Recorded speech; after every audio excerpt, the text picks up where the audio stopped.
on, because then once she started crying, okay, once she started crying about her situation, it no longer became about them, it became about Belinda's issue, right? And also Belinda's biggest issue is she's not honest. When she feels how she feels, what ends up happening is she's afraid of upsetting him rather than just telling the truth about how she feels. There's so much depth and deeper things here going on with Belinda and Chad that needs to be worked out. He's too rigid, but then she's also very passive aggressive. So it's like when he feels stressed and anxious, he becomes even more rigid. He becomes more solidified. And when she feels like she's being controlled or she feels like she has no autonomy, she then starts the passive aggressive pulling away and moving away and, not necessarily being connected. She starts to disconnect. And so that's why that conversation, she couldn't even look at that boy. Old boy was in tears. She couldn't even look at him. You know what I mean? So, but hey, let me get my boy Glenn on to discuss this, man. We gonna chop it up today, man. How we doing, Glenn, bro? What's up, Coach, man? How you feeling, brother? I'm good, bro. I'm good, man. This is this season, it's just come to almighty head at this point. I was just talking about Chad and Belinda. I want to get your perspective. Episode 11 and 12 has been a interesting kind of ride. What's your thoughts on this couple here? Like you said, I think I agree with you, man. Chad is too rigid. I mean, he's an ex-military dude, right? So his life has been structured for however long. He said he'd been in the military, and he also liked being in charge, right? So he doesn't like to take orders from anybody. And I don't think he really understood what this production TV Married at First Sight entailed. And now he has to take orders. He's getting frustrated. The thing that caught me was that he always said, when this camera stuff is over and when we get home, everything's gonna be okay. And I got worried for Belinda, right? Like I got worried for her. Like when this is over, how much control can he have? Because he wants control. He wants control. So now when you go back home with him and there's no cameras, there's no TV, there's just you and him, how much control? And she's moving to his house, right? If you think about it, everything is going to be him because she doesn't have a place. So it's all his control. So he will have total control in theory in this relationship. With her, she's walking on eggshells because she's still trauma. She's still healing from her past relationship, her past marriage, right? All the things, whatever her ex-husband did, we all know he was a pro athlete. So I'm just thinking a lot of that stuff he was out with different people, right? So now she's feeling some past hurts. And so she wants everything to be great. But she doesn't know how to respond to a guy when there's conflict, right? She wants everything to be peaches and cream and smooth, but there's a conflict in the relationship and she doesn't know how to handle. She don't know how to deal with Chad, who is kind of like an alpha male, but I'm gonna use the word usually rigid, who's real rigid and who's not willing to bend, and they don't know how to discuss how can we make this thing work. And he's like, I don't want to hurt your feelings because this is what marriage number 4, right? This is marriage number 4 for him. So he's like, I'm trying to do everything to make it straight, but he's not being true to himself neither. Yep. So he's not, because you can't tell her that, look, I don't want to sleep with the dog. That's a problem. That's a small issue, right? That's a small situation. Hey, I don't feel comfortable sleeping with the dog because I don't like dog, whatever case may be, or he takes up too much space. But she wants him, I think it was last episode, well, I want us to spend quality time together, cuddle. My man ain't in the room because he don't want to deal with the dog. And he ain't trying to tell her that because that causes confusion. So I think both of them have trauma issues. Him from his past 3, her from her past marriage. He wants things to be dressed. They want to be in control. She wants to give up.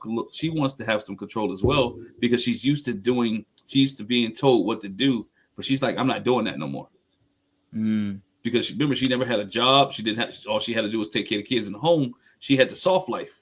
Now she's out there. She's out there grinding now. She doesn't have the life of a professional athlete's wife anymore. She has a wife of a businessman, but she does not respond to it or handle it. No, 100%, bro, 100%.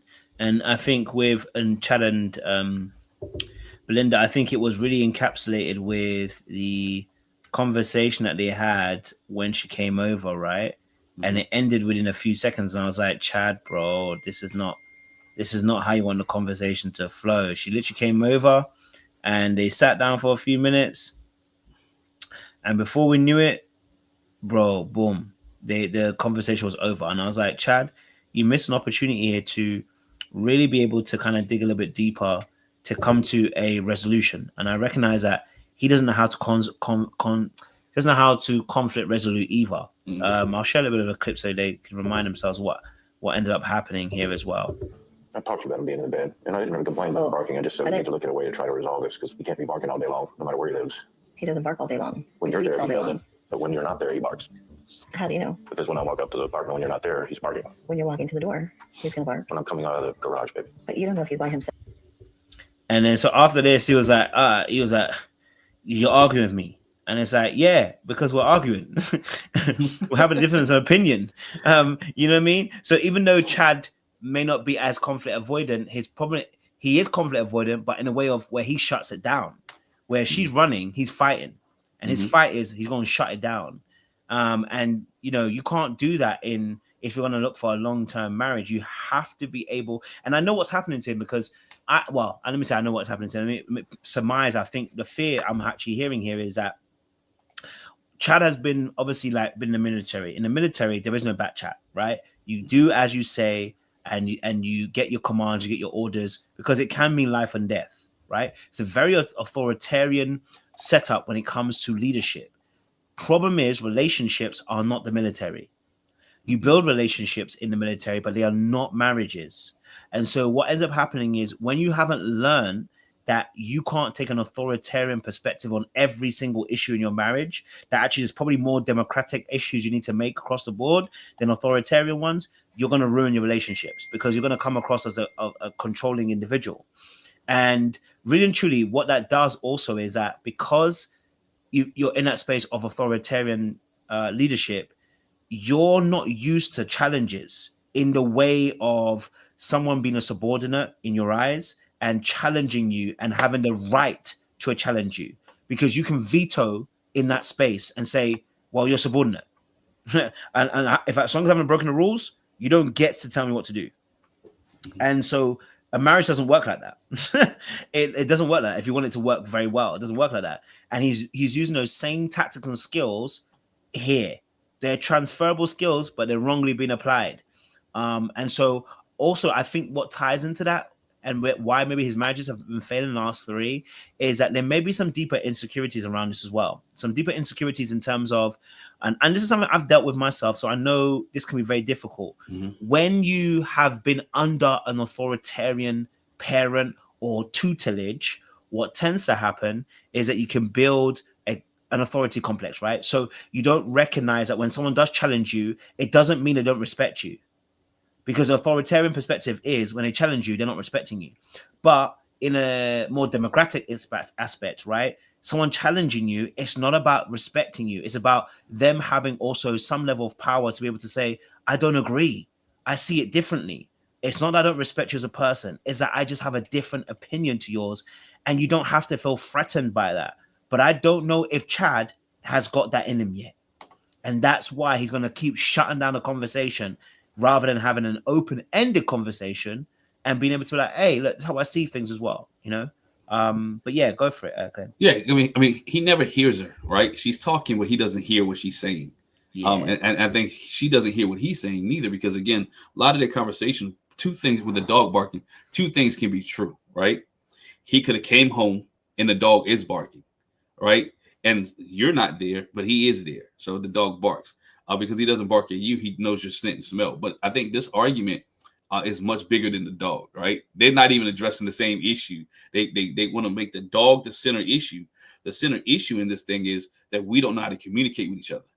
We don't know how to do conflict resolution. We can't have a great conversation or try to fix what's going on without bringing it about the dog, because it never really was about the dog. The dog is part of it. The bigger picture is, hey, Belinda, Chad, you lied. I can't trust you anymore because you're lying about this situation. And Chad is like, why did you have to lie in the first place? Or even bring Josh or Jalen in here in this situation where it was dealing with us. And it was dealing with us being not communicating. It was dealing with me not feeling the intimacy, those type of hard conversations. And I think that's what she's learning. That she's learning how to have those. But they never say, I disagree, but I don't like that. But have those type of conversations where we can sit down and talk.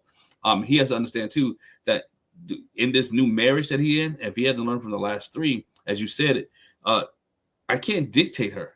Right, this woman has been hurt. I can't control this. What we can do is figure out how do Chad and Belinda engage with each other. How do Chad and Belinda interact with each other? Can't relate anything else because they still both have baggages from their past marriages that they're bringing in, and we've seen it play out on camera.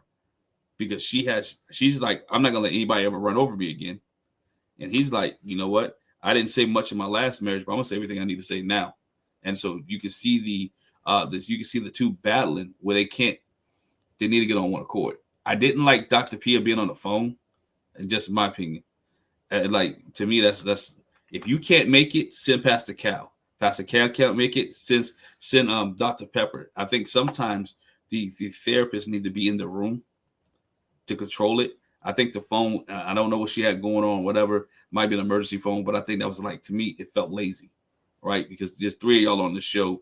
These people have an issue. Let's try to fix their issue in person and see what's going on. I agree. Yeah, especially with the experts. Because why are you telling him that he needs to have a schedule and he needs to be flexible, and your ass ain't flexible either? You know what I mean? Right. You want him to be available and ready. You need to be available and ready as well. So yeah, I definitely agree that otherwise you can't be telling him that he should be flexible. So I definitely hear you on that, and I definitely agree with the Chad and Belinda aspect. I feel like it was again one of those situations where I feel like with Belinda too. I feel like these two can make it. It's just a fight and flight response. They need to be able to have a time to be able to recognize that their fight and flight responses are actually what is causing the distance between the two of them, right? When something happens, instead of discussing it, they're just kind of responding or reacting. And then when that happens, you're not going to win. Like, Chad, the way he shut it down 2 conversations like that. The way that Belinda also as well too is just immediately runs to "you're a liar," rather than what I mean, like saying there's a different opinion. Like she ran because for her also, I think her trauma is betrayal. So she's looking for any sign of betrayal. She's sniffing for it. If it smells like betrayal, walks like betrayal, looks like betrayal, I'm going to call it out. Yeah. And so I think she's always ready to fly as well. So that makes it difficult as well. Some of the communication aspects. Any last thoughts on Chad and Belinda? Yeah. I don't like the fact that I think it was this episode, beginning of this episode.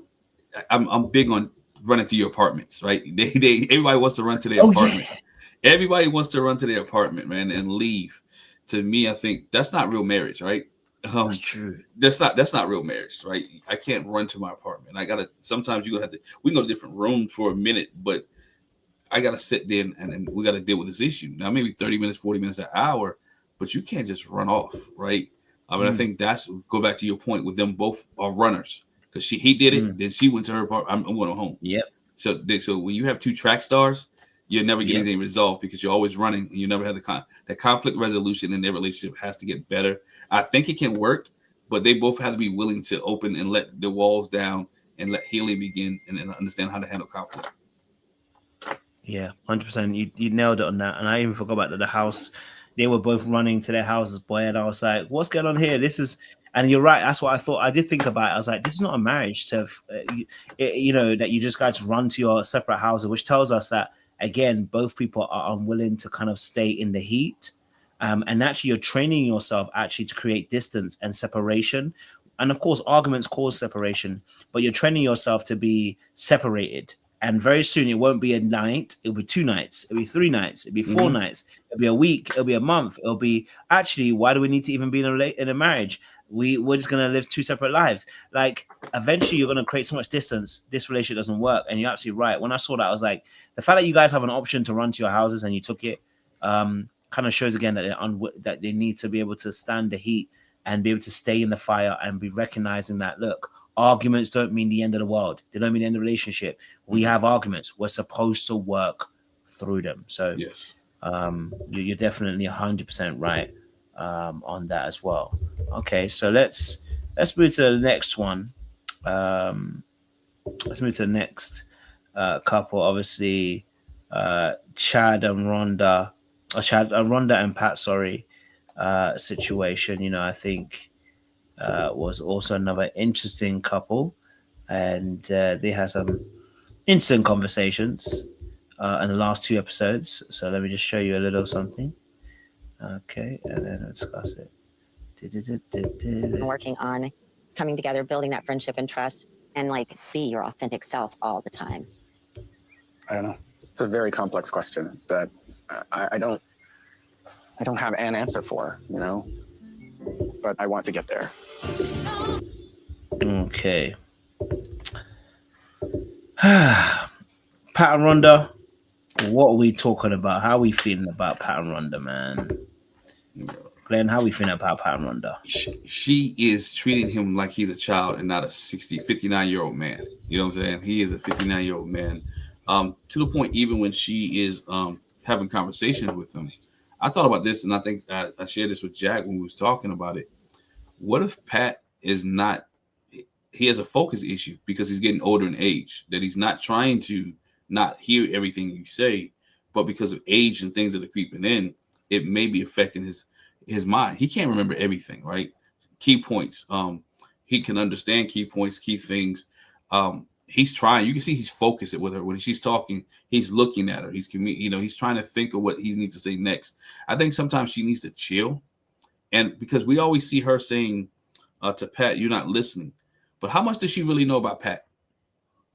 How much has she really embraced about what can she regurgitate about Pat issues? Because when Pat was talking about a couple episodes ago, him living in Hawaii and him growing up, I didn't see the 50 million questions given back to him that she wants him to give to her.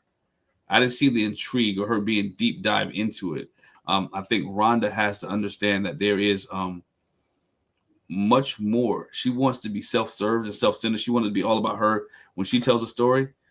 But I mean, your husband wants the same thing. And I like the fact that he pulled over a couple episodes and like, hold on for a minute. I can't do both.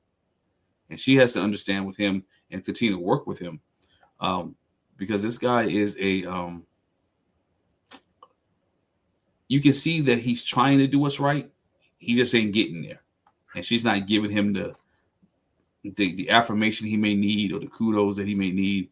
All we see, again, is her putting him down. Never say, hey, you know what, Pat, I appreciate you listening to me today. Pat, I appreciate you sharing that with me. Pat, I appreciate the fact that, you heard me today.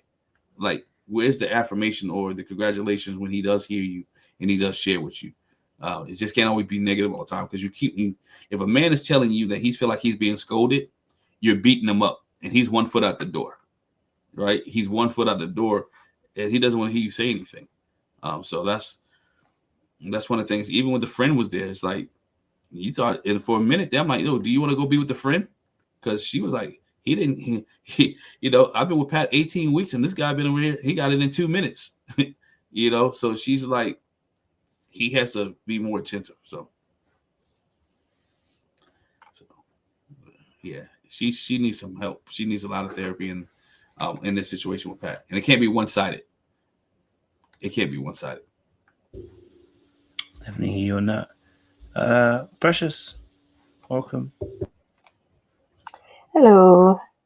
Um, I think with Rhonda, she's very intense.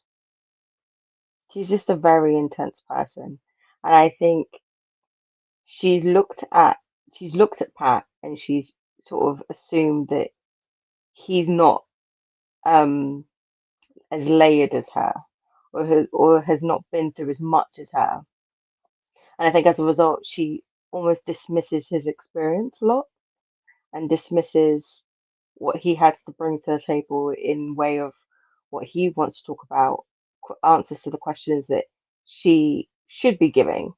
Like even when we saw him watch the space mission with her, she was quite like, I don't understand why he likes this, but we'll go through it anyway because, just to do it for him. But again, there was a couple of questions, but it wasn't Like she was really trying to unpack his history with him in the way that she wants him to unpack it with her. And as I said last week, I think that Rhonda wants a therapist. She doesn't want a partner. Or at least that's what she needs. I think she needs a therapist, not a partner right now. I think when you haven't been in a relationship in a while and you have all of this stuff that you've got um within you, and I think maybe Rhonda might have picked up some therapist words along the way, but doesn't have anyone to really share that with. It basically like gets vomited out with the next partner that you get into a relationship with. And there's no sort of balancing that happens because you're just regurgitating everything that you haven't really been able to tell anyone else. Because I think, the difference between a friend and a partner is that friends can kind of check in and check out once they get fed up with how much you're talking about something. A partner doesn't have that luxury, especially a husband doesn't have that luxury. And I think she's utilizing that a lot. And I think because he's not giving that response that she wants, she's then getting frustrated and kind of rolling over it on him. And because Pat is so sort of laid back, and he's willing to say, yes, you're correct. I'm sorry. I'm going to try harder. That's just kind of giving her the leeway to continue going and to continue poking and prodding and poking and prodding. So yeah, I feel bad for Pat, but I also see where Pat can be a bit he causes some of it on himself, I think. Like for example, at that music concert, she's crying and telling you about how this song encapsulates a really difficult time in her life. Maybe you can give her a little bit of affirmation before you want to then start entering what you think about the song. And actually, maybe in that point in time, maybe what you think about the song isn't really that important because what's happening right now is that she's having a very emotional response to that. You clearly don't have an emotional response. So actually, what you think in that moment doesn't matter. Lead with what is going on for her. And I think Pat isn't very great at those moments and hasn't had much experience with that or is just doesn't see it. So I think he does cause some of it on himself. Um, but I do think his friend's response was like walking on eggshells because when he confirmed what Rhonda was feeling, although he was partially correct, I think the way he just jumped to saying that was a stupid thing for you to do just felt very like hostile. And I'm thinking to myself, aren't you supposed to be Pat's man? Are you supposed to be his friend? Why? I was like, if you have friends like that, you do not lead enemies because what's going on? Like, I was expecting him to defend Pat at least a little bit because usually, men do kind of defend men. So I'm just like, what's going on? So it was very bizarre, but it got me thinking maybe this is a pattern that Pat has shown in the past with either friends or other partners that have this friend feeling very much like, I see this. This is what I've seen before. Is Pat doing this again? So it's hard to tell which one's which, but yeah, I think I agree. There should have been some more neutrality in that conversation. And I think Pat kind of got railroaded a little bit in that conversation. I felt bad for him because I was like, oh God, there's no one on Pat's side. He's just there, just taking hits upon hits. So yeah, I don't see how they're gonna last if there isn't some give and take. And I think Rhonda might have to shift a little bit more because I think she's much more the intense, a little bit overbearing figure in the relationship at the moment. I think Pat needs to assert a little bit more boundaries and a bit more dominance. And I think Rhonda needs to shift how she's communicating a little bit and sort of maybe fall back a little bit and be more engaged, be more curious about Pat as well.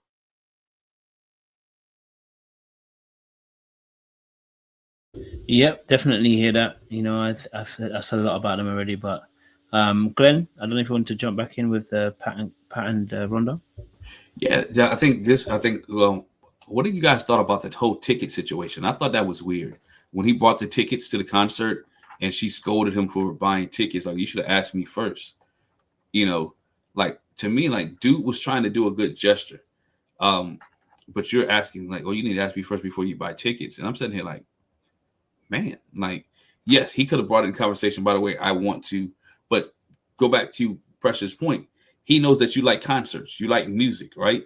And so he's buying tickets to maybe take you to a concert, take you to music and surprise you. But again, you never had that dialogue because she tried to control all the situations. She controlled all the conversation.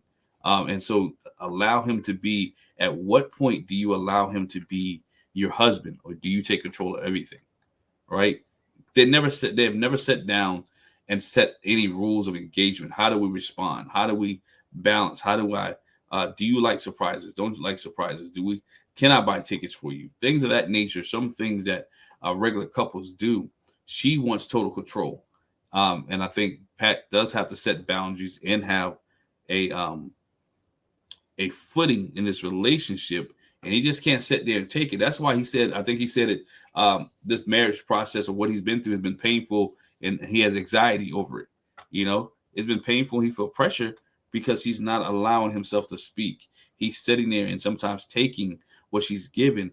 And we know pressure busts pipes. At a certain point, he has to be able to verbalize itself to Rhonda and say, you know what, this is what I like, this is what I don't like. When you're doing this, it makes me feel XYZ.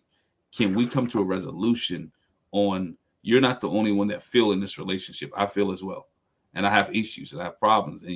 And some of the causes is because of how you treat me.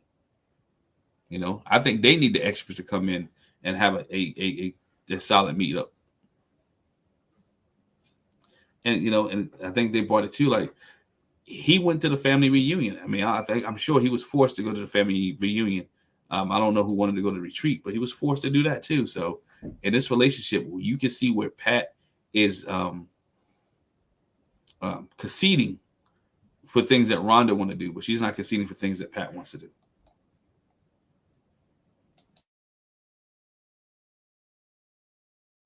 Any other thoughts, Precious? Yeah, I was thinking that of like, I'm sure Pat wanted to go to the retreat, but had to, go to this family reunion that he didn't know anything about until it came up. Um, I guess it's difficult because obviously there's an argument to say, well, with the retreat, it's a bit odd for him to go to the retreat on his own. So, there's an argument there of like, well, if you're not going with your wife, how are you really going to go to a couples retreat without your wife? So there's an argument there. But again, I agree. I think it's a control aspect of, you know, no Rhonda, not that I know her, but it's likely she didn't even like the music that was going on at this concert. So when she sees the ticket that was bought for this act that she don't like, he was like, now you're buying me this ticket, like getting, annoyed because it was probably an accident, like, and I think then what happens is the consideration and the appreciation for the thought behind the action goes out the window, and now you're just annoyed. Um, you know, Especially as I think also she probably felt a bit salty the fact that this was something that he'd already planned with his mum, and he kind of just last minute bought her a ticket and was like, "Why don't you come?"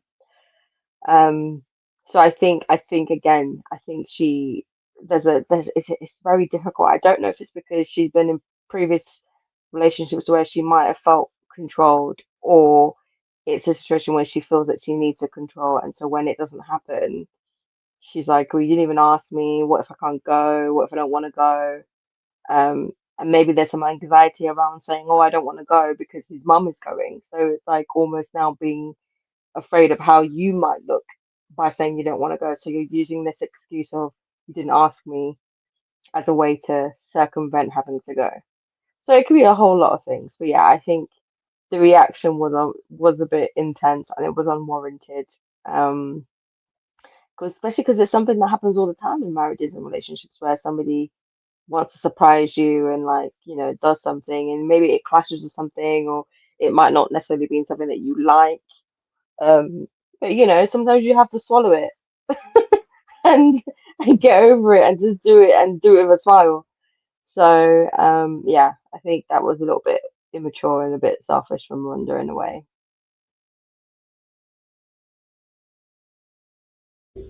Appreciate that. All right, let's move on to the next one. Let's talk. Obviously, Jalen and Josh on the last two episodes. There weren't really much. I wouldn't say there would have been much. There was much previous episodes, but obviously these 11 and 12 they were a little bit more quieter.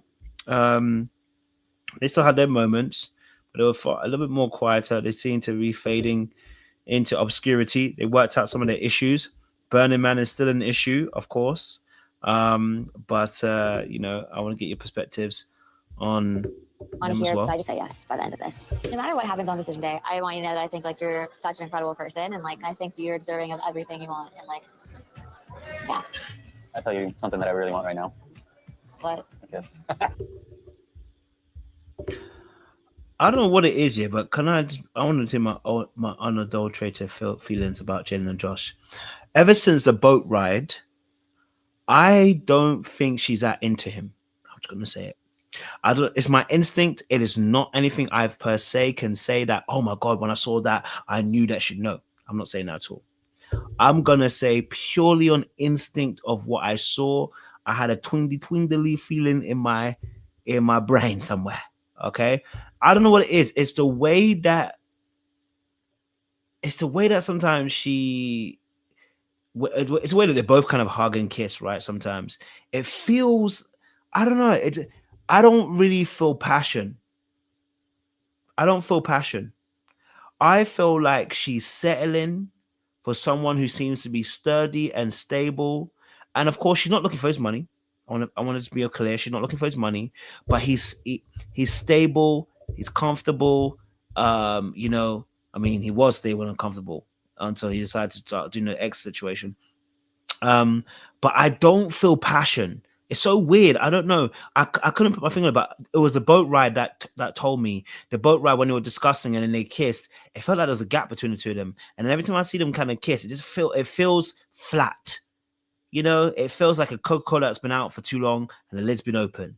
And now when you go to drink it, it's just got a flat taste. That's how I see, the feeling. And that's not to say that, he's not a part of it too, but yeah, I feel more fear from them rather than actually I really love you.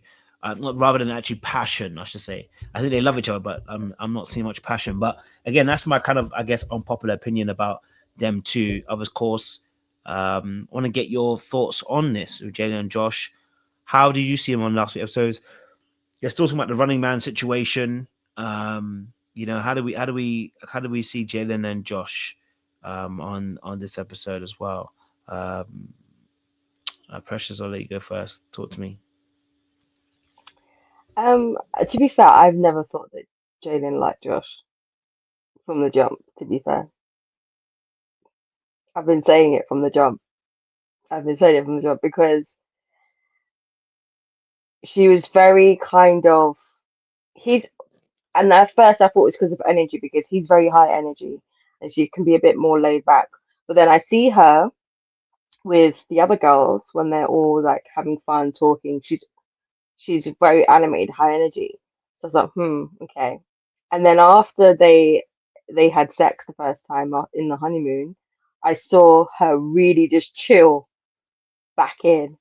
Um, so I've always just thought that Josh likes her more than she likes him, a lot more. So and I thought that was probably just how they're gonna keep going with it.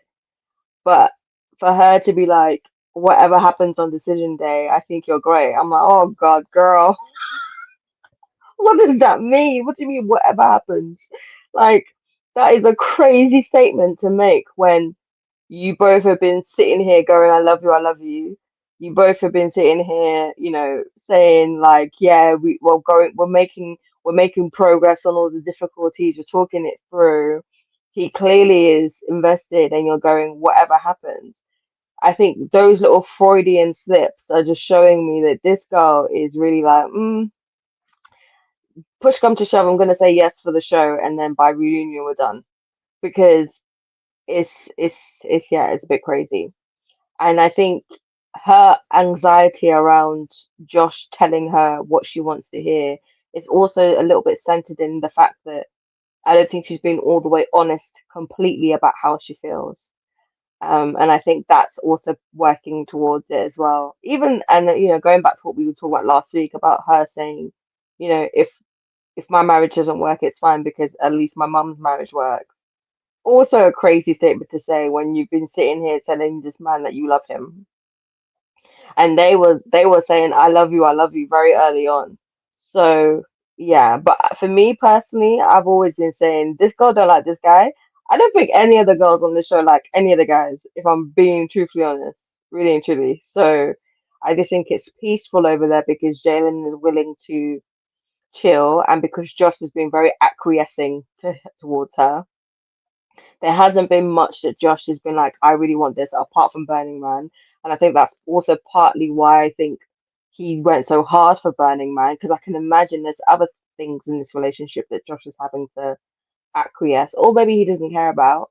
Um, but I think there's an element of him doing a lot to try and, be loving of Jalen and be a husband for Jalen. But I don't know how much per se is being reciprocated. Um, so yeah, so they're an interesting pair.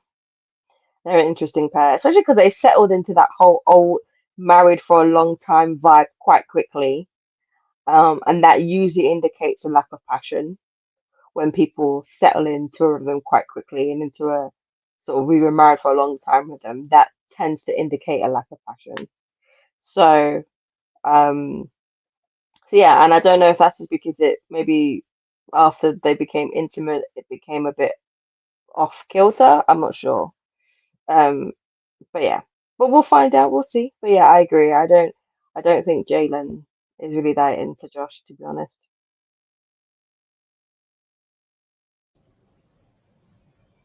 I mean, I can see your point. I can see both of your guys' point where I don't think she's into him. I think she started to lose. She was really into him at first. I think when he started to go into this Burning Man situation, and she realized that she didn't like it, she started to realize that a lot of the things that she liked, he doesn't like, and I think she realized they're not compatible in that sense. Um, I think they did hop into the bed early. Sex was on the table real quick with both of them, right? They was both willing to. I think they joined the Mile High Club, I believe, or part of the Mile High Club when they got there. But then she started to get turned off about him by some of the things because he can be pushy, right? Go back to the boat situation. She didn't want to do something. He forced her to. He pushed her to do that, to jump off the boat and to be involved, and she did it because it's her husband. Um, skydiving was something on her list, and but he pushed her to do that as well, and I think it became less. She became less attractive to him, even more so when the lie came up about the social media, the ex on social media. So and he's not more involved in her cycling when the conversation about Burning Man again came up, and he told, "Well, why don't you take cycling off the table? What if I was doing that?" Um, but I also think that she is not willing to compromise for anything that he wants to do. Like I always thought, the Burning Man situation is very simple to fix.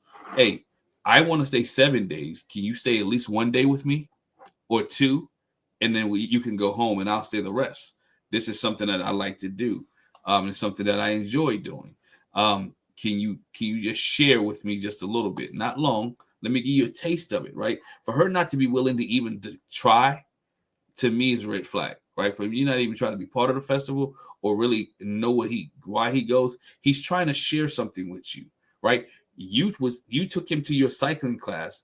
He met all your friends, all your clients. He even did the cycling with you. You're not willing to compromise and go to Burning Man with him, at least for a day or two, is a week long event, and he's not willing to not knowing how to articulate how to say that to her. And like I said, it has to be a compromise in their relationship. She's not willing to compromise. You see some of the emotion that he has, but it has to be compromised. There's some things that you're not always going to like what your spouse like or what your partner like, but we can both share something together. You know, I'm a huge, I think I see it on our channel, I'm a huge wrestling fan. I'm a big pro wrestling fan. I mean, big pro wrestling fan. Anytime they're within a good vicinity, I'm going to wrestling events. If WrestleMania is somewhere in distant, I'm going. And so, but to be able to bring Jackie into that was something different. But that's where you learn over time. Okay, cool. Let's enjoy things together.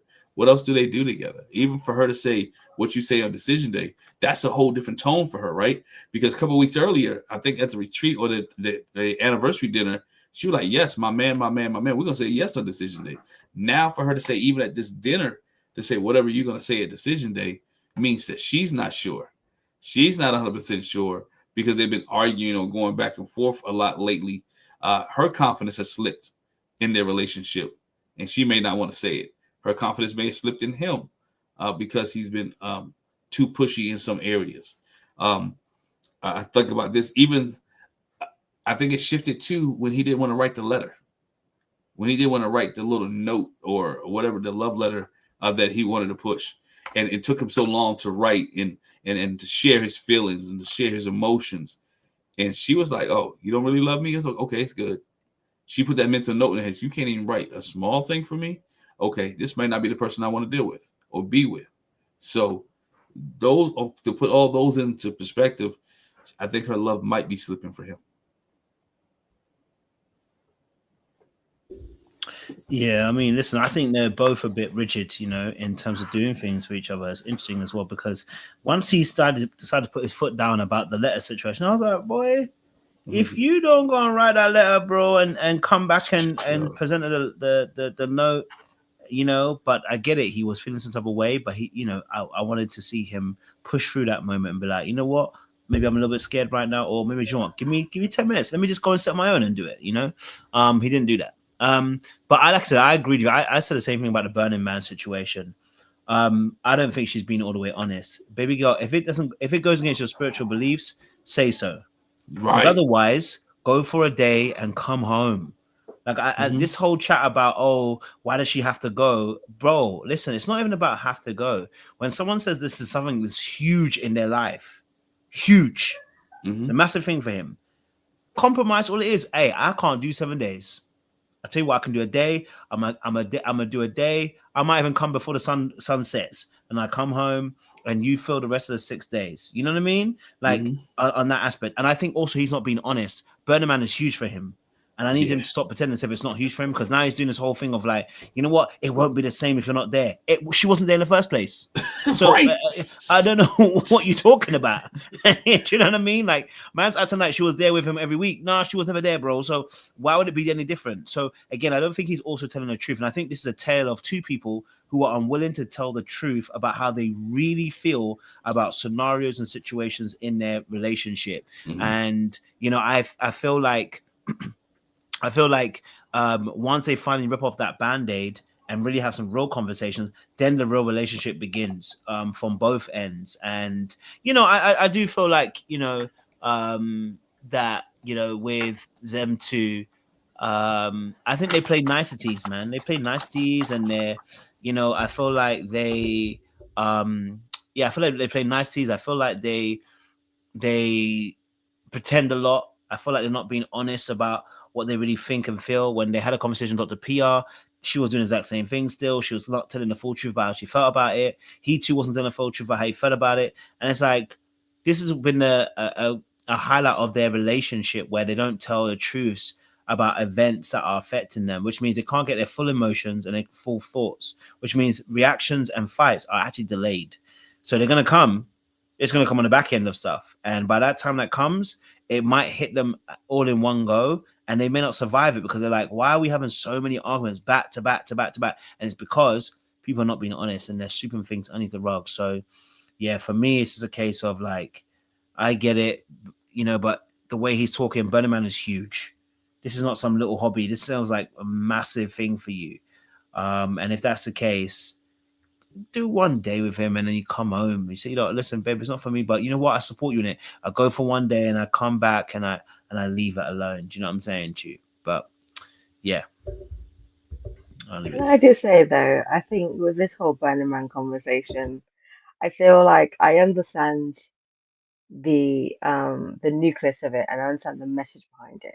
I also think we have to take into consideration that from what we've seen of Josh and how important this is for him, there's a lot of pressure, one, for her going to Burning Man because he's going to be hyper vigilant of how able she is to get involved with the actual like event. And it can't just be, oh, you're just going to go there for one day and say, okay, I'm going to leave. Because that just doesn't happen at Burning Man. And that will cause even more of an issue. She only goes for one day, goes, oh, I can't handle it, and then goes. That's even more, that's going to cause an even bigger issue between them than if she just doesn't go. So unless she's willing to go to Burning Man and stay the entire time, if she decides to leave early, he's always going to say, yeah, but you didn't stay the entire time. It got better. Just give it a go. Just try longer. Like, so it's always going to be a thing. Because, yes, I agree. It's very important for him. And I think, again, when we try to compare it to the spin class, again, I feel like that's a difficult thing because you're talking about a 45-minute spin class versus 7 days in the desert for Burning Man. It's just not the same. Like, for example, when Glenn was talking about, being a fan of pro wrestling and getting Jackie involved, like, that is like pro wrestling is okay. I'm biased. I like pro wrestling. I've always been a fan of pro wrestling. I'm a WWE girl, so I'm like, okay, cool. I don't know what issue is that with. I'm like, how's that an issue? But I also know that there's people who don't like wrestling.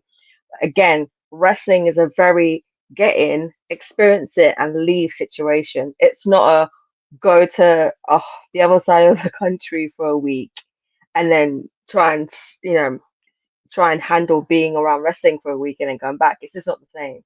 So I agree. I think there should be some compromisation there, but also I get why she ain't trying to compromise to Burnaby because it's intense.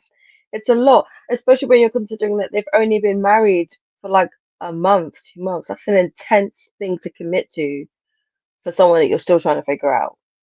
But and also to say, because I know somebody in the chat was saying that I called Josh illiterate. I didn't call him illiterate. I said he might have issues, like he might have some neurodivergence there, where having to write something on the spot becomes very difficult, and the executive functioning becomes very difficult when you're under pressure. Because if he's taking 4 days to write 4 paragraphs, there's some executive functioning going on there. So um, I think in that situation, I don't think Jalen was upset about the fact that he couldn't write it because he did write something. I think she was upset by the fact that he bought like just full out refused to read what he wrote and then shut down and they became defensive. I think that's what was upsetting, not because he didn't write anything, because he actually did write something, but he just refused to read it. He shut down and became defensive about it, and she was like, "Whoa, it's not that deep." So I think that's what it was upsetting. But I don't think she took it as like a personal thing of like he doesn't love me. I think it was just a very intense reaction to have for something that felt quite um normal for her or simple for her. Or she was like, you don't have to do that much, only a little bit and it's fine. Um, but again, I think there's something there outside of it just being like if he's struggling that much, there's something there, and it might just be something that hasn't been explored, so it's hard to understand on both sides. But that was just that was just my thinking there. And my thinking on the letter was that he probably chat GPT'd it in the first place, and he did not know what to write, to her. I thought about that. Also thought maybe he can't read and write. I really did. Maybe he has cameras and things of that nature. Will make him a little skittish about writing, and he can't live up to the expectation because the wedding vow is so high. I don't want to slink down to my lower level and write something that I can't in comparison. to what I wrote or got somebody else to write or got some help with in the first place. That's all those type things. With the Burning Man, that could be a conversation they need to have though, because I think even though that's going to be an issue, because it's a deep spiritual event for him, right? It's a big gathering for him. Um, and I think she's never gave him clarity on why not, and or even suggestions on how they can move up, progress to 7 days, right? Because she's talking about festivals in Burning Man. Like I don't do festival. Like, can we do a 1 day fest? Because Austin has a lot of festivals, right? There's a lot of things that go on in Austin. Like, can we do a 1 day concert, or can you ease me into it? Can you show me a video? Are there other women that's going to be there? Like, give me the whole picture of what this is, and will you? I don't want to use the word allow. Is it okay with you if I go for a day or two? So he's not disappointed. He's not upset if she doesn't stay the whole 7 days, because it's already written in stone. When we went out here, it was already set how long I was going to stay. It was already set how long we were going to be here. So when it's time for me to go, you go ahead and enjoy. You can't be upset because we agreed to this before we even went out the house. So those kind of type conversations, relationships, I think needs to take place and happen. Those rules and those guidelines. Hey, I'm going to stay X, Y, Z. We talk about again, I'm used for wrestling, right? Jack knows when I go, all my boys, we go to wrestling. There's certain events that in wrestling, she's like, I'm not doing Access all day long. I'm not running from WWE to Ring of Honor to AEW to TNA. I'm not doing 5 shows in a weekend. Now I do this one, but I'm like, okay, cool. Let's go to this as a family, and I'll meet up with so and so at so and so, and then we'll do the rest of the wrestlers. So there's that compromise and that conversation that happens prior to the event, and I think that's what Jalen and Josh have to do to set down the guidelines and the parameters of how things will work out and compromise. When people say you can't compare the spin class to the Burning Man, no, not in the length of time, but in the event itself, because it's both things that we like to do. And so I'll share with you, you share with me. If I disagree with spin class, because he could have passed out in spin class. He may not be a cyclist, right? But he was willing to sweat and take all that blunt on for her. So at least give me some type of reprieve in this relationship with that. So Yeah, I feel like there should have been a compromise. I guess, I just think Burning Man is just a lot more intense it than a is. spin class. It just is. Even a day is more intense. Um, and I guess also when we see the pattern of behavior from Josh, he's very pushy. Yes. So you might agree on just going 1 day, 2 day, but then when it gets to day two and time comes up and I'm about to leave, and you're like, oh, but why don't you just say 1 more day? Just give it 1 more day. Good point. Good point. History has shown that Jalen gives in, and I think part of her is upset that she gives in because she's probably like, because this man made her skydive, he made her jump from a boat. Jalen is tired, guys. She Yeah. is tired. So that's the only thing. And I think, I feel like if she felt that Josh would be okay with her going for a short amount of time and he wouldn't try and push her to go more, I think she'd actually be more inclined to compromise. I think part of her feels a little bit unsafe with Josh because he's so pushy and because he's so like, do it, do it, do it, do it. I think she's now starting to feel a bit unsafe because I think, yes, she asked for somebody who's willing to push her, but part of being willing to push somebody is also understanding their limits and knowing when to do it and knowing when to step off the gas and put press down on the gas a bit more. So I think Josh went so full on during the honeymoon, during the first bits. I think now she's a bit trigger happy. She's a bit trigger Yeah. shy. And Mm-hmm. so now when he's like really trying to push something, I think she's starting to retreat and close up and think, mm-mm. Because you have to remember, like when they were talking about it with the experts, that she was mentioning boundaries a lot. She mentioned Right. boundaries a lot. And I think that's what this is about, is I think she feels a bit unsafe. Not in like a, oh, he's gonna hurt me way, but just in like a, my boundaries, I'm not able to keep my boundaries as much as I would want to in this because you're being so pushy, at times. So I think that's also part of her thought process as well.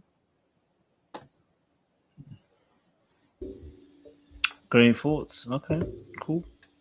Well, let's go to Megan and Derek. Their situation. Let's play a little clip for them. Okay, old girl says she don't mind being a single mother if it comes down to it. That's right. She ain't gonna be trapped in no marriage. I think for sure the husband life is really like hitting me pretty hard right now.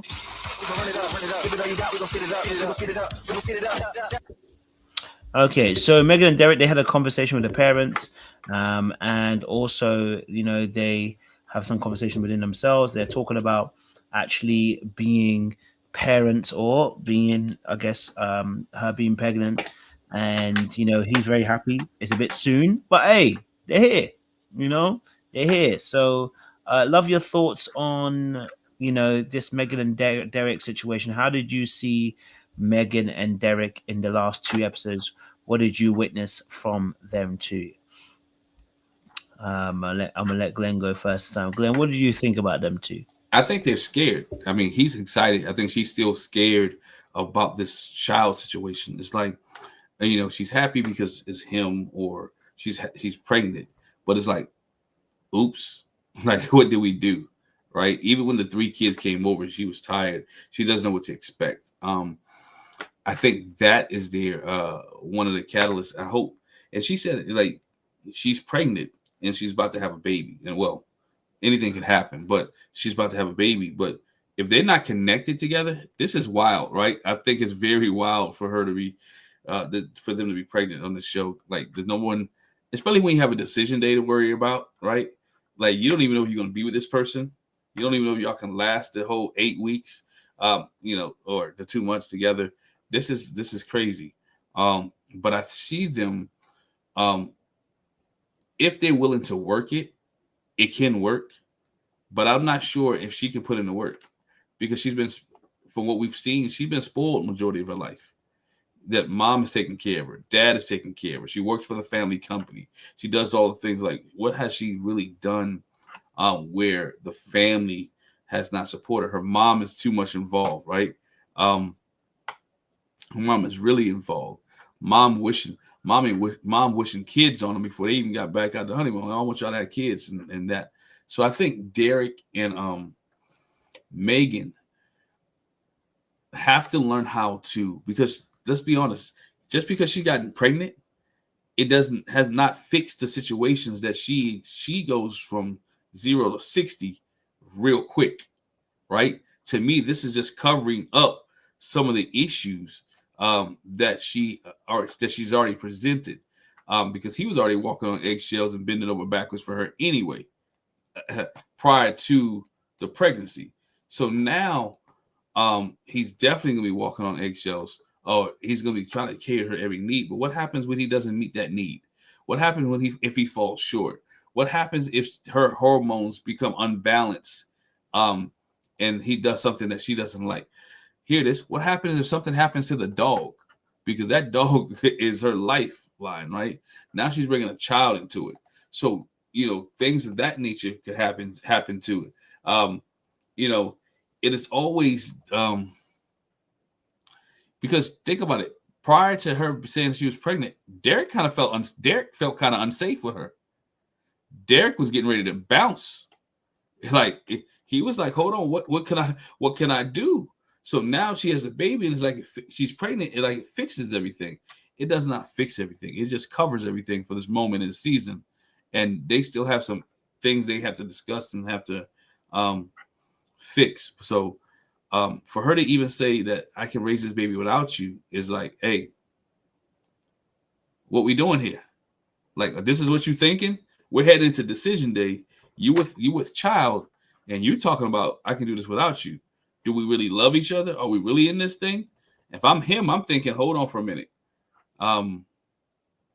What if she does leave with a child? Like, now I went from being a single bachelor, right? Traveling around the world doing what I want. And Shorty's like, I'm taking this kid and you ain't seeing it's mine. Because I don't know about y'all. I can see her mother pulling that. I can see her mom pulling that. I can see her family pulling that. And I can say, you know what? She said, you know what? I'm going to have a baby. And I want you to stay out that way because I don't need your money. I don't need nothing else. I got the house. I got my own stuff. And I don't need you I'm gonna take care of this my own. That's what I read when she started saying that stuff. That's where my mind went. Like, bro, she might be giving you a hint that it's cool that I'm pregnant and I probably had this baby. But if you bump your head wrong and I get mad with you, you ain't gonna see this no more. Because I'm gonna go ahead and we're gonna bounce, and I got enough means to take care of anything that I need to take care of. Just my thought, my opinion. Y'all can agree, but that's what came to my mind when she was talking. When she started talking, as I say, she started talking slow. She started talking real slow. So I don't know if she's really into Derek, or she really the fact that she's having a baby, or is she scared of both? Because I think she's scared of both. She's scared of Derek a little bit being in the relationship, and this baby being a mother scares her, because even when she talks about her mom, she's like, my mom can't help me being a mom. So who's gonna help her when she feels like she can't be a mom? So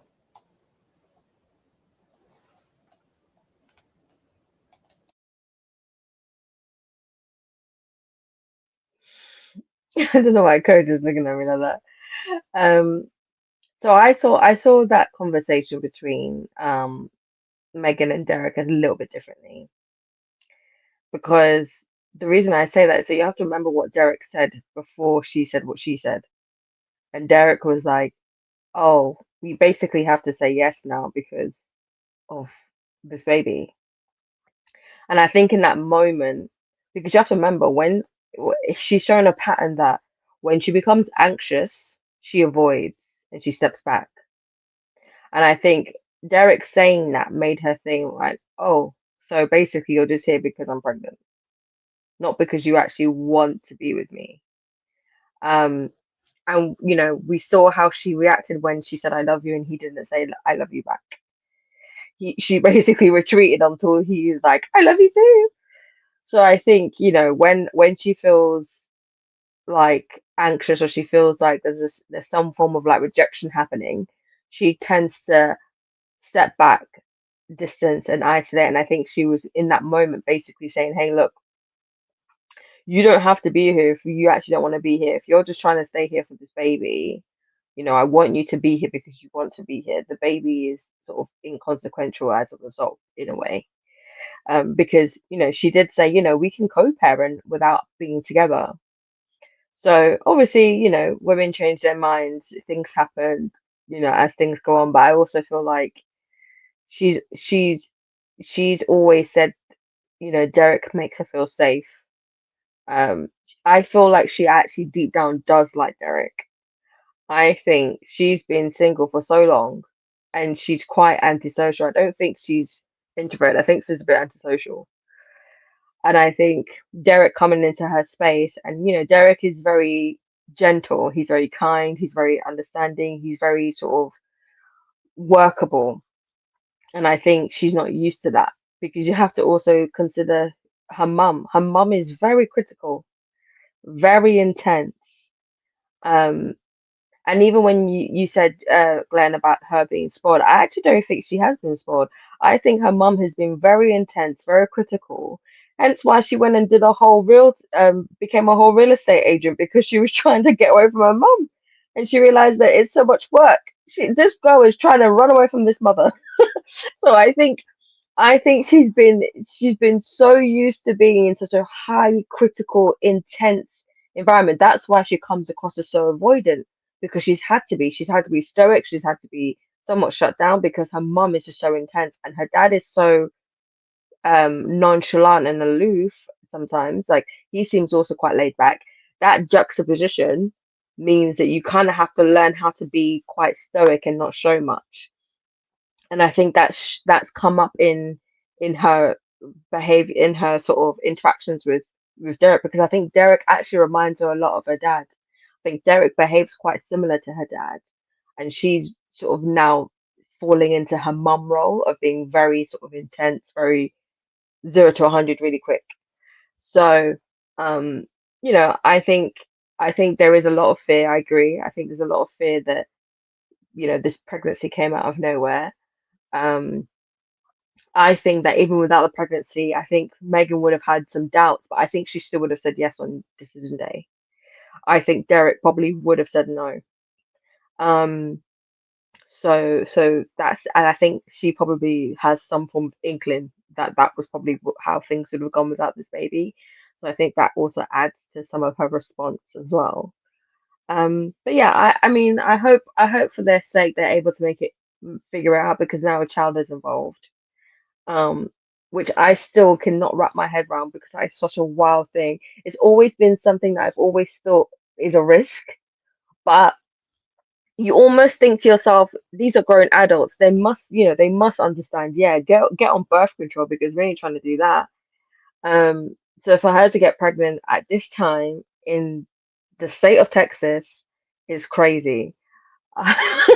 So, it's a whole thing. But yeah, but I wish them the best, because the child is involved, and I hope they can figure out and they can make it work. Because I do see some potential in them. I think if they can figure it out, they actually could work.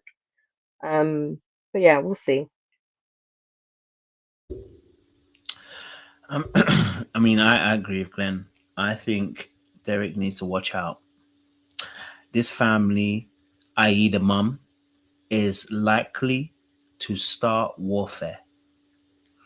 Um, this child can easily become a source of conflict as well as power and control. The mom's already a controlling person. So, and Megan, and what we didn't discuss the whole entire time was Megan not putting effective boundaries in place with her mom. We didn't discuss that, right? And the whole season, 12 episodes, we haven't discussed the fact that Megan needs to put effective boundaries between herself and her mum oversteps boundaries in that space. Did they discuss it? I mentioned that.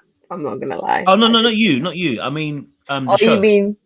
Oh, yeah, Yeah, yeah, yeah. yeah, Okay, they didn't yeah. say No, no, nothing. no, no. Sorry, not you, not you. The show hasn't mentioned it. So they've done 12 weeks, and we ain't seen that yet. Um, I think number two also, and it's always tough. And I find in-laws for people tough, because I know that people have such strong attachments. I don't. So my thing is, like, when I see things like the mom doing the most, yeah, my natural affinity is to tell my partner, I need you to regulate it before I regulate it. Because if I regulate it, it's going to come across rude.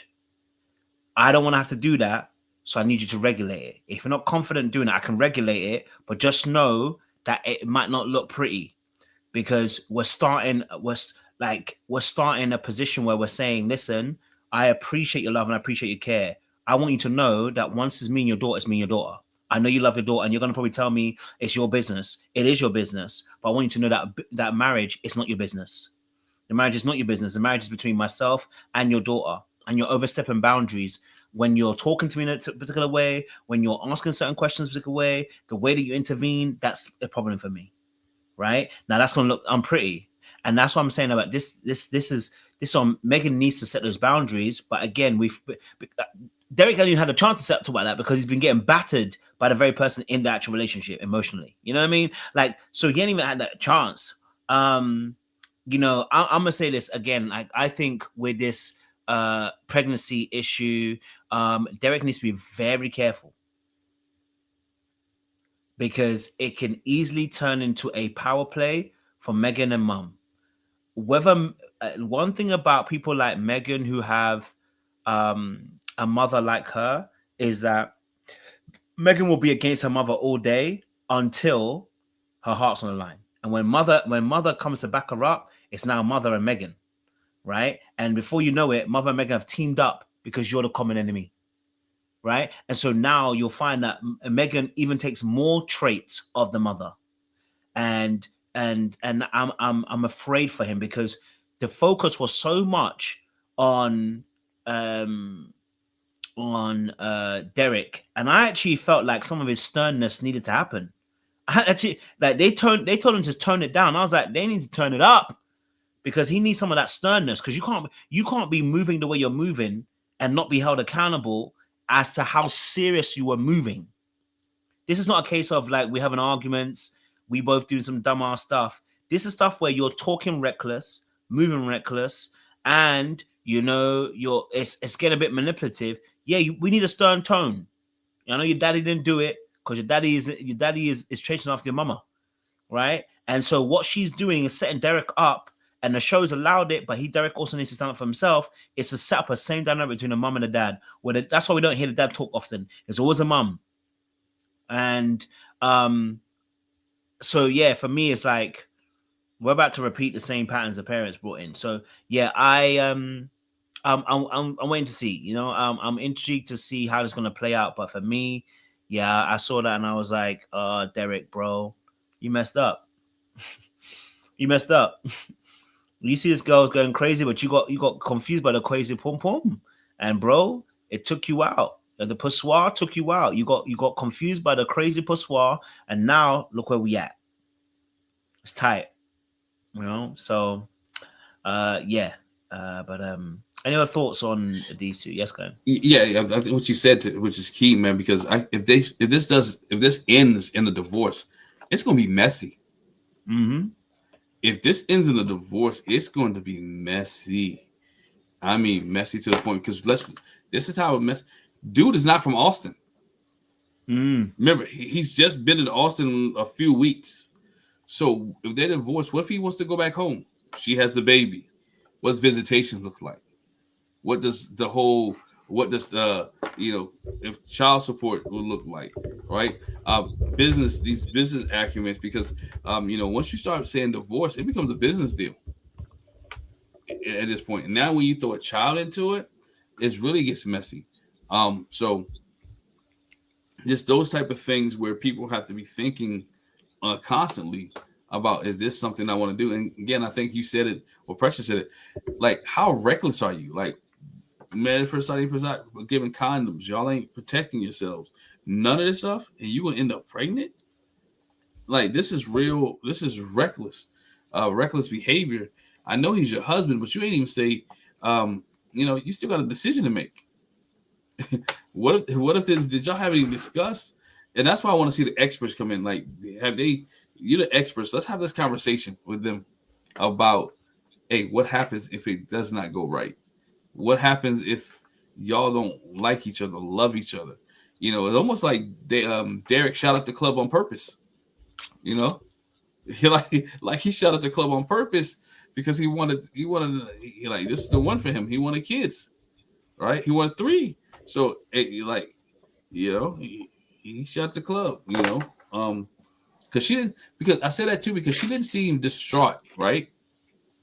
If she didn't want the child, or if this was like, she don't seem distraught about having kids with Derek. She's like, she's ready to get along with this. So was it intentional? Were they really trying? Right? Those are questions. There's a couple questions I got. Were y'all like, were you really trying to shoot at the club, and she really let you, to do that? So it seems intentional to me. Just wanted to put that out there.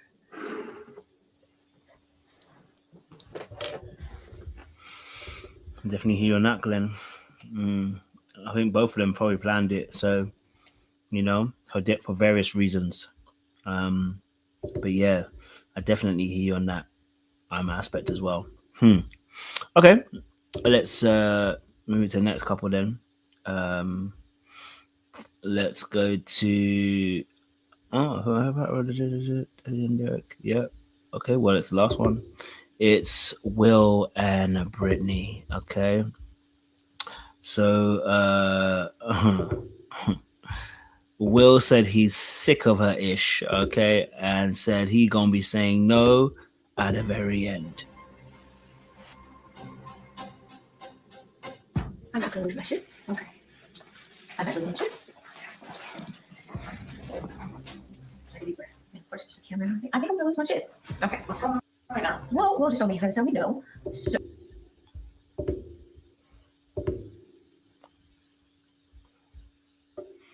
he said no.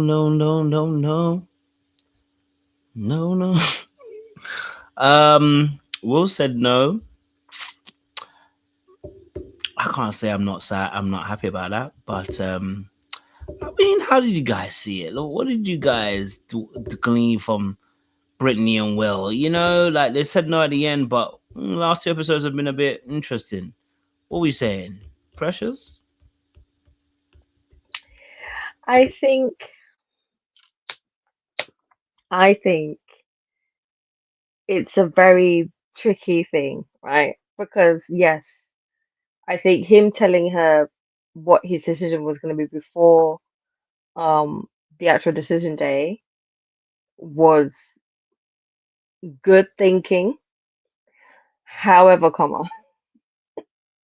you doing it a few hours before decision day is wild. You should have done this last night. You should have done this like, an hour or two after you left the house. Like, it's crazy. While she's doing her makeup to come to decision day, you give the call and say, yeah, I'm gonna say no. Crazy business. Now, I think, right, that knowing this show, the fact that they showed him saying no indicates to me that his no isn't actually going to be what ends up being said on decision day. Because why would you spoil it if that was going to happen? So it indicates to me that somehow, something's going to go on that he probably is going to end up saying yes to this girl on decision day. Because why would you spoil it? Um, but that was a very unhinged thing to do, is to call her up as she's doing her makeup a couple hours away from coming to decision day and say, yeah, by the way, it's gonna be a no from me. That's crazy. That is unhinged. And I think it goes to show some of what we've been saying about Will is that it's either he doesn't care or he doesn't fully understand how sometimes his decision processes and decision making comes across to Brittany.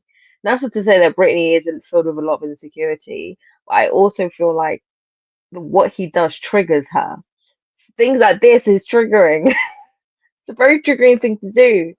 Um, and I understand he doesn't want to be there, and he has every right to say no. And I think actually that's a good decision for him to say no. But again, it just becomes very like, why in this way? What is was your thought process behind that? Um, so because even if you didn't want her to be shocked, you could have done this earlier to give her time to process this. You doing this at the very last hour, you know, at the last hour is crazy. And I think that just, yeah, I don't know. It shows it's beyond me, and I don't understand. And I just don't get it. I'm just so like, what are you doing? Um, but yeah, Britney's reaction is understandable. Um, I just hope, and I know she won't, but if it was me, I'd just be like, girl, you need to keep your cool. You need to keep it level-headed, and you just need to let it be. Because at this point, if you start blowing up, busting up, it's not gonna work out for you. Um, but yeah, we'll see what happens. As I said, I just feel as though you ain't showing that unless the decision that ends up being made is different. So we'll see. We'll see if my prediction comes right. Will can't get no respect for telling her early. No, he can, but you have to remember, Glenn, she was in the makeup chair getting her makeup done. That means that they were literally about maybe an hour, maybe 2, 3 hours away from decision day. That is late. That isn't because you have to remember they have a night apart. Right. They have 24 hours apart. You could have called her last night and said, hey, look, I'm thinking of saying no. You saying it now, 3 hours, 2 hours before I have to get on and do decision day, it's not considerate. It shows that you literally right up to the last minute, you might as well just let it have been a no, because it wasn't like they ever had the conversation to say, yeah, it's going to be a yes. Mm-hmm. She didn't leave that interaction with him thinking that it was going to be 100% yes. So you going up on decision day and telling her no you wouldn't have been seen as a bad guy, because it's not like they're Jalen and Josh where everything has been all hunky dory and all of a sudden now you're saying no. This relationship has been fraught with issues at every stage. So it doesn't surprise anyone if any of these two say no. So it's not like now you're trying to stop her from being surprised. She wouldn't be surprised because your relationship has been tumultuous. Yeah, I think she's still been surprised. I think she's hanging on to a yes. She wants to love. She wants Will to like her. That's why, remember, she's the same one that asked him every day about decision day, right? She was asking every day about decision day. Are you gonna say yes today? Are you gonna say yes today? Are you gonna say yes? If today was decision day, would you say yes? So she wants that affirmation, and I can see him in that moment saying, "Yo, do I really want to go through this? Do I really want to be in this?" Now, could he have waited to the couch? Sure, but I think he doesn't want to. I won't say embarrass her on the couch, because I think sometimes they have a conversation. He's like, "Oh yeah, I'm gonna say yes on decision day," because the probably last thing he told her was, "I'm gonna say yes on decision day," and then to get to the couch and have the experts in front and everybody say, and then you say no. That's that's like on being Maury Povich to find out that you're not the father. That's one of those type of situations where she's gonna really. That's more embarrassing. So me, I look at it like, hey, I'm gonna give you a heads up, and I'm saying I just hope if he said no, then stick to your no, because as you mentioned, in those couple hours, what made you change to a yes? If he switches, and if he changes, in those couple hours, what made you say yes? If your initial feeling was no, and so if he, I just curiosity. So I hope if his no is Will's answer, please stick to your no, Yeah, and I agree. be able to articulate, which he has a problem with, why you said no, and let her be able to know why you said no on that moment. And if he switches to a yes, please let us know why you switched to the yes. Those are the type of questions, that I would want from Will. Again, I don't think this relationship was built to last anyway, or it was put together for the last. I think she is, I want to say, emotionally needy. There's a such thing as giving affirmation, right? And there's a such thing of having someone give you affirmation, but affirmation every moment of the second or the day, no. For him to be able to, and for him on his side, he has to be able to learn how to verbalize. But I take that for what his mom said, that he's a private person. But again, if you're a private person, you don't sign up for Married at First Sight. If you're a private person, you know what you're getting into, which is Married at First Sight. This is a TV show where millions and millions of people are going to be watching you. So they have to be. They both are high strung, but in different areas. Sometimes he's too logically thinking for his own good. Because to me, it's crazy that somebody has to tell you to go to the bathroom to check on your wife, and the conversation is going wrong, right? Everybody at this table are grown. Y'all know you should know when she's feeling bad or when she's upset. She's going to cry. That girl ain't going to the bathroom because she had to use the bathroom.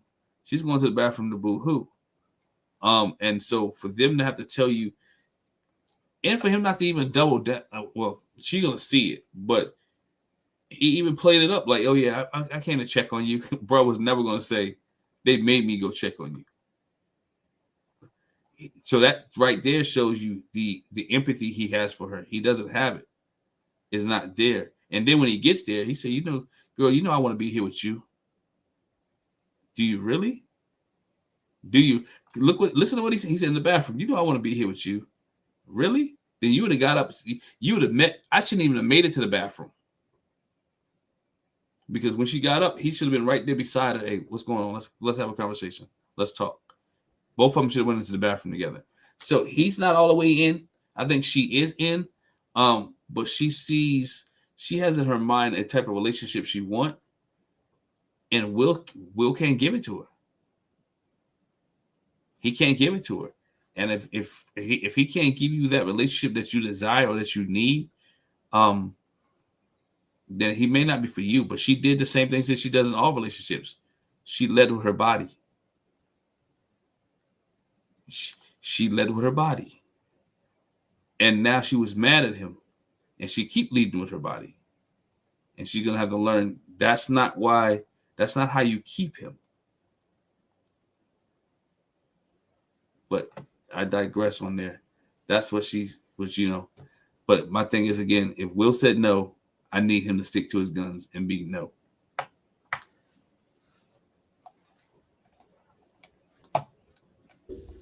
Any other words there, Precious? Yeah, as I said before, I don't have an issue with him being able to tell her in advance, I'm saying no. I just think he left it to the wire. And I think that's the issue I have, is that you left it right down to the wire. At that point, you might as well just waited until you got to the chair instead of doing it then. So that's my issue. Um, and I think I agree. I think, as I said, with Will's inability to be direct in his answers caused a lot of confusion for her, which is where she has space to then start being insecure and anxious and overthinking his answers and reading into it. Because I'm so sorry, guys. I'm gonna be honest. Will speaks double Dutch 95% of the time. A simple question that requires a simple answer, man is given a paragraph, and that is for somebody who's quite anxious, as you can clearly see in Brittany, that becomes really, awkward because you can almost pick up on the fact that he's being distant and that he's trying to intellectualize his emotions so he doesn't actually have to tell you how he feels. And I think that's what she picks up on. And because she is quite anxious, she overthinks it and overthinks it and overthinks it before, and then it becomes a bigger thing. And because he's not trying to reassure her, because he's tired of having to reassure her, it's a constant cycle that's happening. So they are both just triggering each other. Because I think he probably hasn't been with girls who need as much, who require as much, who seem to be as high maintenance as Brittany is.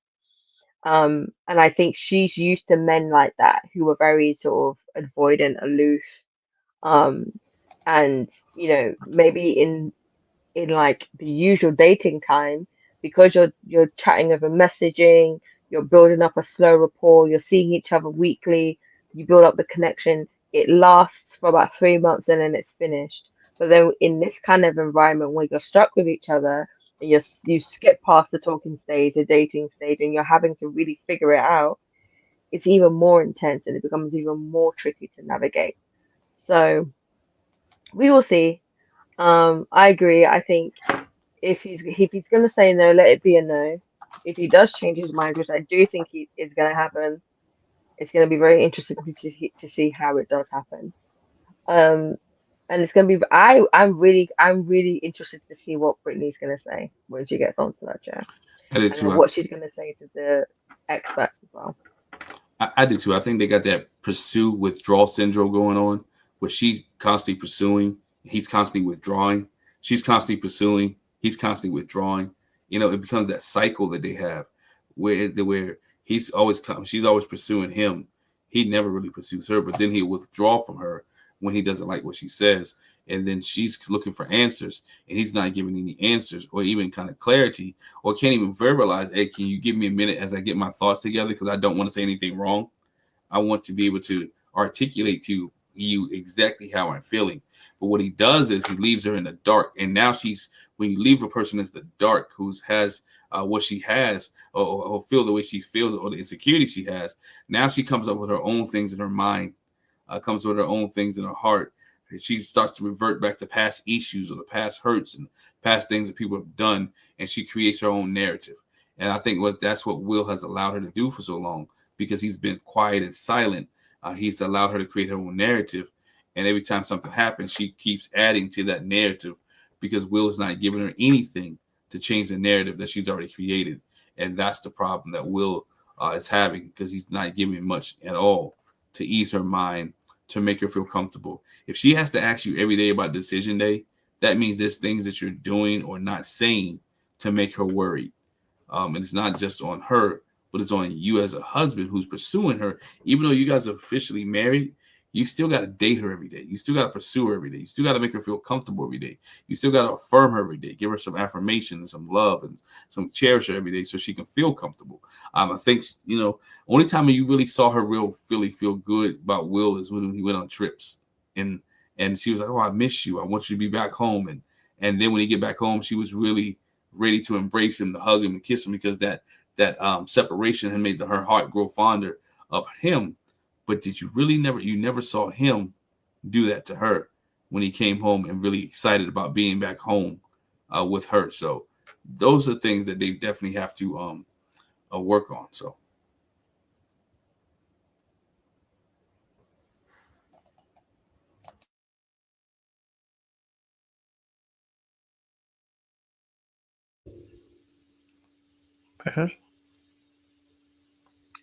Yeah, no, I agree with Glenn. I think, you know, he's just super avoidant. And I think he just doesn't want the responsibility of having to clarify any of the narratives that Brittany was making. Um, he just don't like the girl. He just don't like her that much. And that's a simple fact. He just ain't that interested. It, and that's how what happens when somebody just isn't that into you. And he's already somebody who's quite avoidant. When an avoidant person is not that into you, this is how it looks. So yeah, fingers crossed in the future for them, I guess.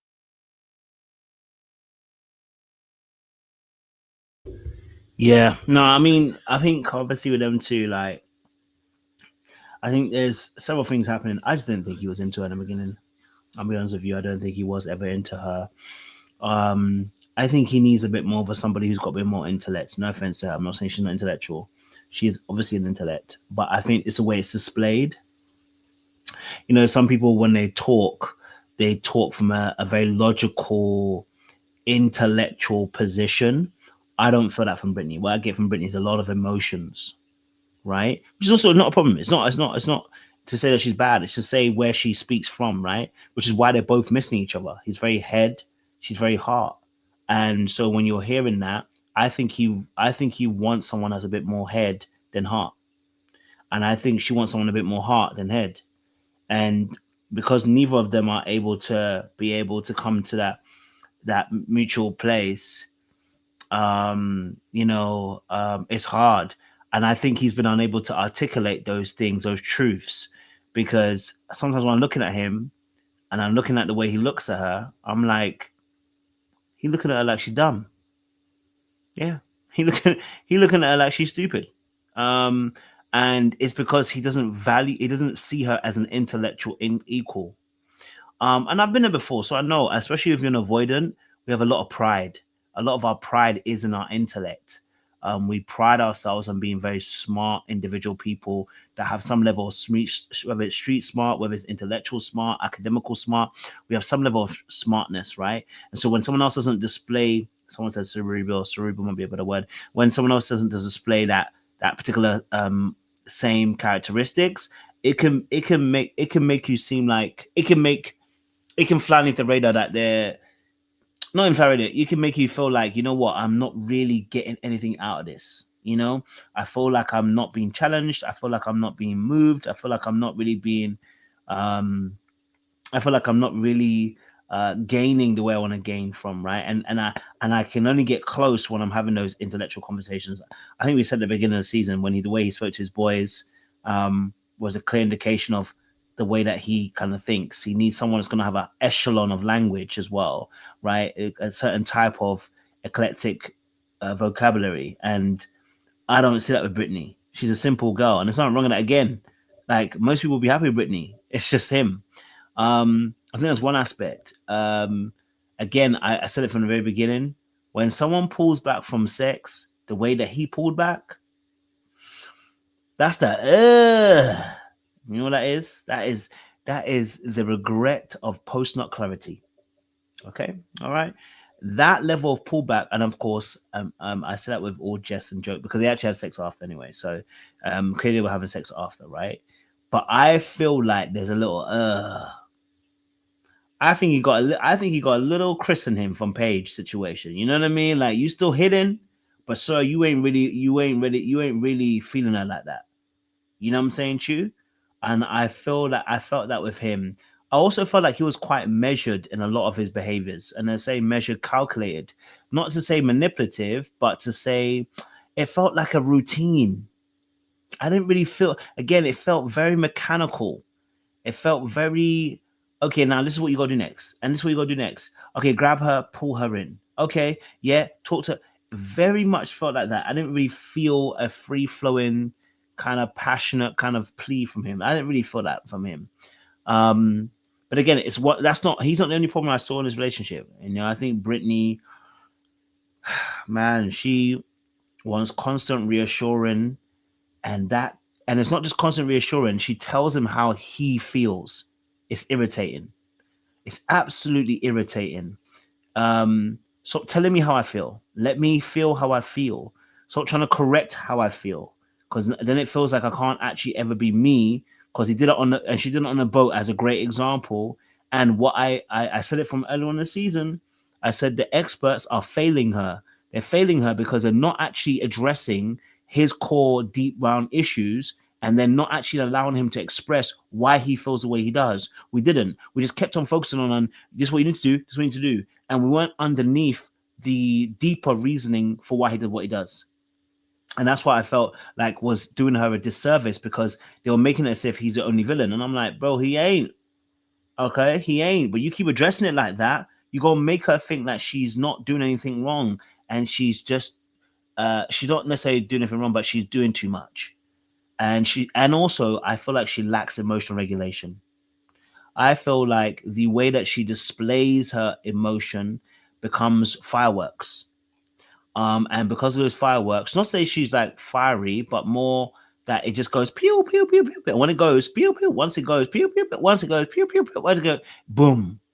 It's all, you know what I mean? It's just like you don't get a break almost. And it's exhausting, it's tiring, it's frustrating. So I do see how both of them could have made it through. I do see how they both could have tried to make it work.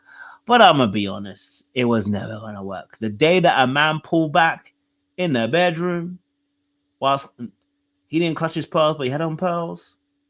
I started questioning every reality after that, boy. You know what I mean? I started questioning. I have to start asking myself some real questions about this brother. But yeah, I think that was a big issue, and of course, he ended up saying no. So we'll see if he actually doubles back. I think he'll double back. I think he'll double dip. I think he will. I think he would dip again. But any other thoughts on Will and Brittany?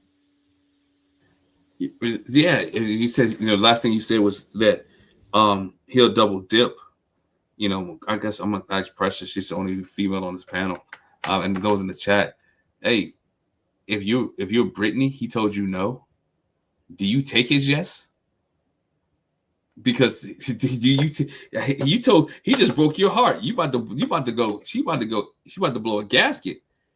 So what can this brother come back now to say and make you sit on that couch for you to say yes? Is that a question to me? Yeah, that's a question to you or other people in the chat, because he just broke your heart. So I have two answers to this. My first answer is what you should do. My second answer is what I would do, just because I'm petty. Um, you should just say no. I think if you know, and I think also it depends on who goes first. Let's be real, because if Will goes first and then says yes, it's gonna throw a whole spanner in the works. She's gonna be very much like, whoa, whoa, whoa, what's gonna happen? And there's that hope being built up. She might then say yes. Um, because obviously if she goes first, she if she still thinks that he's gonna say no, then yeah, she would then say no. So I feel like he's likely going to go first, because that's how it. I think that's the only way you're gonna really throw a spanner in the works. However, come on. If I was being petty, I would say yes, and then I would slowly start extricating myself emotionally from this relationship, and then be like, I want a divorce. If I was being petty, but really and truly, the healthy way of the what you really should do is just say no, because If it's not, I would say if it's not a resounding yes, it's a no. And maybe is a no. Possibly is a no. If it's not 100% with clarity, yes, it's always going to be a no. And it's hard to come back from that because you're always going to have that in the back of your mind that you told me you were going to say no. And unless this man does this like impassioned, you know what, I was just really scared. I know I have to change. I want to change. I'm sorry. I love you. Unless he does this really super impassioned speech, if he's not doing that, then just take the no and go, is what I would say. So yeah, but I know that obviously Brittany really likes him. So if there's hope, she's gonna grab onto that hope. Um, and I just think that's a bit of a it's a tricky place to be. And I wouldn't if I was her friend, if I was Brittany's friend, I would tell her to just say no. If he decides to circle the block, he can circle the block. But in this time, right now, in front of these cameras, save your self respect, my girl, and just say no.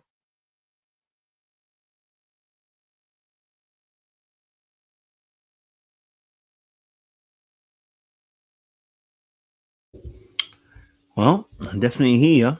So, I think with Will and Brittany, yeah, I don't know if she should accept it, but she might do. She might accept it. She might accept it because she says she loves him, so she might accept it, and she's finding herself kind of falling deeper with him. I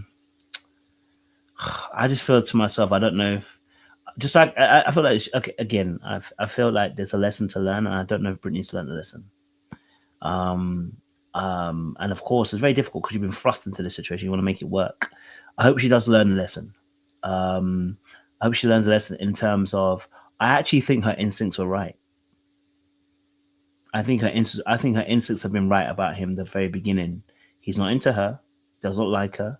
Um, you know, and she does need constant reassurance, but she's needed even more because he's not given.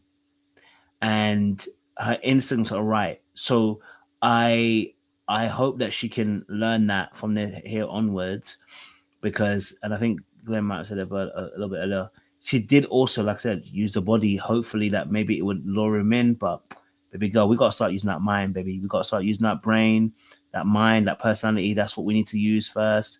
I know we're married, but like you said, Precious, you did say people should be throwing themselves at having sex, and I think you're right. I think they should be giving themselves a little bit of time especially on the show, because it's a unique process, and because oftentimes you're putting yourself in the way of these experts who, I'm gonna be honest with you, are playing a game with your ass. Okay, they are experimenting, and when they're experimenting, you can be at their mercy. So, yes, I think sex should be off the table, and though it is a marriage, it's a trial marriage. You've almost got to look at it. So it's like we're still in a relationship. So I need to get to know you, know who you are. Sex, let me take that off the table for a little while. Let me really get to know who you are, and understand who you are first before I get into that physical plane. Because that was one of the earliest fights that they actually had, or disagreements, and they haven't really come back from it since. It's been unrecoverable.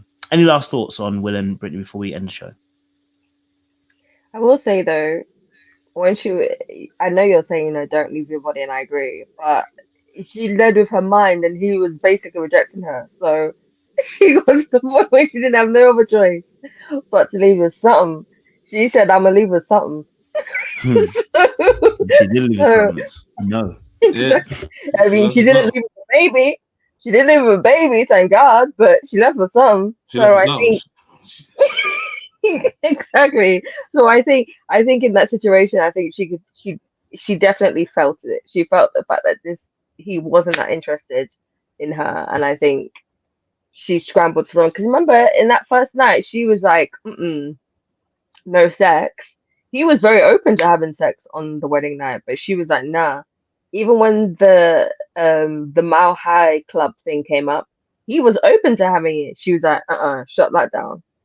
So maybe she was like trying to make it perfect, like, oh, we're gonna do it on a honeymoon, it's gonna be sweet, it's gonna be romantic. It didn't work out that way. Um, and so yeah, so it's an interesting thing, but we'll see what happens. It's a shame because I was rooting for them. I was really hoping that the only black couple on the show would actually work out, but alas, we're here. Yeah, I just hope, somebody put in the chat. I hope she doesn't beg and plead for him to say yes. I hope she accepts whatever answer he gives, and if he changes, is on his own. Don't go out like that, begging and pleading for somebody who don't want to love you or somebody that don't want to be with you. That's not a good look, right? It's not a good look for her. I want to say Lifetime, but Peacock shouldn't let that go down like that. What if they probably would, but she shouldn't. If it's not gonna work out, it's not gonna work out. No begging and pleading. Go out with your dignity. Go out with your respect. Don't cry, don't beg. Right, don't cry, don't beg. Hey, nope. What's that meme? The man is outside in the car. Don't cry, don't beg, Jackie. Yeah. Yeah. Don't do it. Don't do it. Don't do it. She needs to stay. She needs to stay away from it. So you're absolutely right. I agree with you. She needs to make sure she doesn't fall into that desperation and beg for him back, because that boy don't want her. And he just saved her a whole bunch of pain. So I hope she can move forward quickly as well. As well in that space. Okay. Well, listen, I think we've got some great opinions today, guys. Peacock have obviously, we're on the last throes of the show already, which is, because they've given us 3 episodes every week or whatever, pretty much. The show is almost at the end. We're at decision day, and I'm guessing they're going to probably give us some after episodes as well. So, it's good to be able to watch this season. I guess I was complaining at first. I'm thinking to myself, 3 or 4 episodes. It just means I can't review it the same way, but. It is good to kind of have a few different episodes under your belt as well, to watch during the course of the week. So yeah, shout out to them with the new format. Hopefully the experts can be a bit more on board, like the Australian and the British one, because that would be very helpful. But we move, as they say. All right, audience, thank you so much. Where's Dr. Pepper, please? I don't know where she is. She's on vacation. Okay, her schedule doesn't allow for the changes, just like Chad's doesn't. So she's somewhere else. We don't know. You know what I mean? She's out here probably trying to fight for her marriage as well, because he's in the other, wherever house he's at, we don't know. No, free Dr. Pepper. They have her locked up somewhere. Free that woman. Yeah, well, they still have different houses. She'll have to do her own. I'm sure she's doing her own situation. Trying to make it work.